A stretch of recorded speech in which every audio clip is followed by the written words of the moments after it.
Hi everyone, my name is Brigida Kalimapusela and welcome to The Divine Edge. So this is part 2 of the series, This Is Not the Life That I Dream for Myself. And I'm sharing my testimony in this one where I really go through, I shared in the last video that in tech, I spent 4 years not winning any deals, which was really quite disheartening. But I ended the video off by speaking about surrender. And this video is about surrendering. And I'm sharing why I've actually stopped being ambitious, right? So I've stopped being ambitious. And the reason why is because I realized that my ambition was getting in the way of my happiness, right? So I'll make an example with exercise, like one area of my life that I really like, because I used to be a runner. You know, I used to be part of the Waterfall Running Club.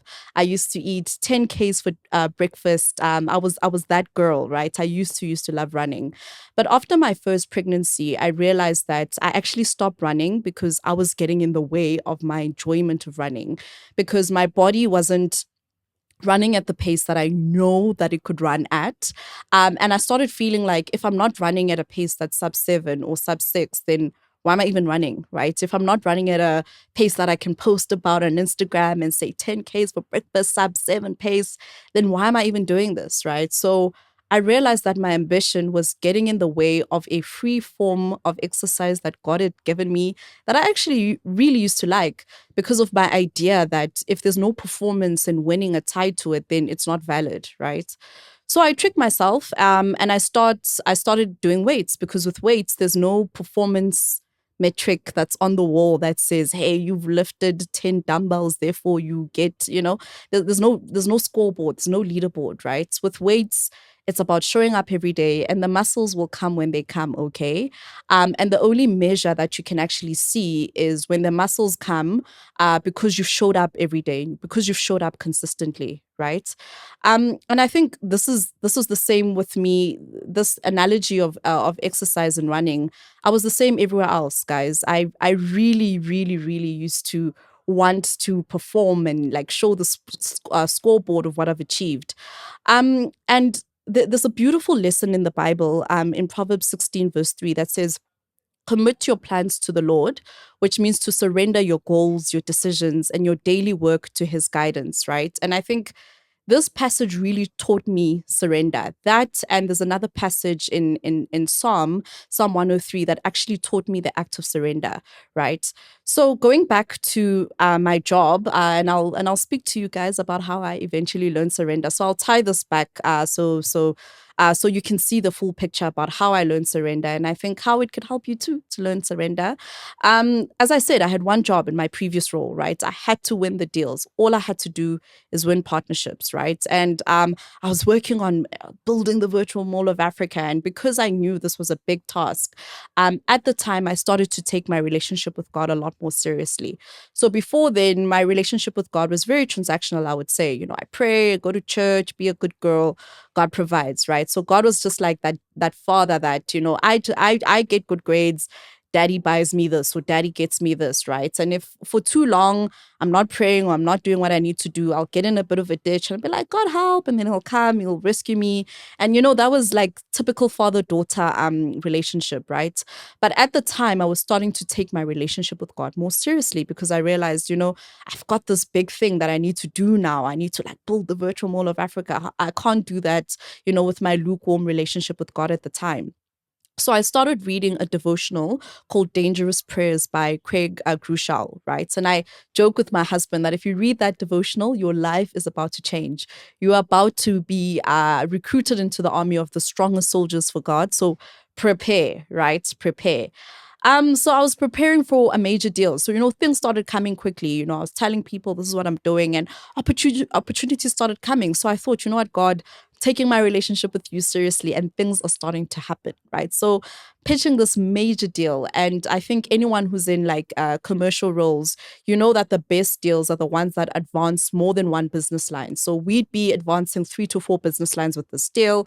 It was going to be major. It's going to make headlines. I remember actually after the pitch, I was at a friend's house, and she was like, friend, like, what were you pitching? And I was like, I can't tell you. You'll find out in the news. Like it was that big, and I was really excited about it, right? Because the series is called Not the Life That I Dream for Myself, you can guess that I was majorly disappointed. And this happened after I was actually listening to the song. So as I was pitching, I kept listening to the song Umbhedesho by Joyous Celebration, and this line that says "Nkosi ndithembe wena mandingade ndidaniswe," and it means, God, I'm trusting you. Let me not be disappointed. Guys, I was very disappointed. I was very, very disappointed. And I carried the disappointment, very, very hurt. But later that year, there was an opportunity to win two other deals that I thought, oh my gosh, like, even better people that we could partner with, right? So I thought, oh, my God is a God of a comeback. My God is a restorer. I even remember at the time testifying to my sister and my cousin after church that, guys, I lost this deal, but God is bringing two others. And unfortunately, I lost those two as well, right? So the first one was really humiliating. I was the only person from my team pitching in the room. My other colleagues had joined me virtually. And it was so bad, guys, that they switched off their cameras and let me sink as this guy was rolling his eyes, looking at me like, what is this girl doing? It was really, really bad. Like, it was humiliating. They even teased me. Like, it was bad. It was really bad. The second one really disappointed me because it was the one where I really, really trusted God for. And it was the one where I was like, you know what, God, like, if you don't want to, like, if this shouldn't work, then like, just leave it, right? Like, I was really, really disappointed. But as I said, like, there's another verse that really helped me was Psalm 103, that says, so Psalm 103 verse 5 says, He satisfies your desires with good things so that your youth is renewed like an eagle, right? So yes, God eventually did answer my prayers, but I think why I want to bank on this verse is because there's so much power in it, right? The first part is He satisfies your desires, your heart's desires with good things. Firstly, He knows your heart has those desires, right? So I think sometimes when we go through this process of being disappointed, we tend to give up on the dream, thinking, you know what, God, like, if you don't want, you should have just said, and we give up, right? And I was listening to the sermon by Dr. Anita Phillips, and she was mentioning the Shunammite woman who the prophet Elijah had said to her, you're going to have this baby. And what Dr. Anita really pointed out is sometimes, when you want something so bad, but you've given up, you even like say, I don't want it anymore. So when the prophet Elijah said, you're going to have this child, she said, do not lie, man of God, because it's like, look, I've wanted this for so long. It's not coming, so I just don't want it anymore. And that was me, right? But Psalm 103 actually reminds us that He satisfies our heart's desires with good things. So He knows we have these desires. You can't lie to God, right?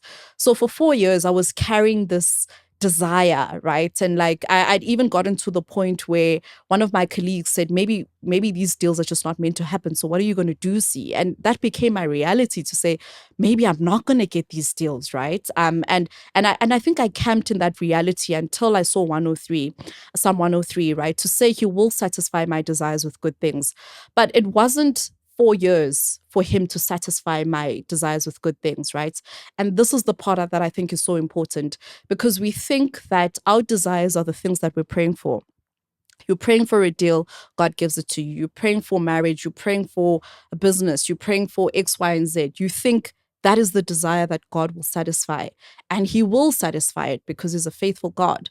What I didn't realize during the 4 years is He would be satisfying desires I didn't know I had during the 4 years that I needed before the desire of the deals coming through, right? So in the 4 years, I didn't know my heart's desires was assurance.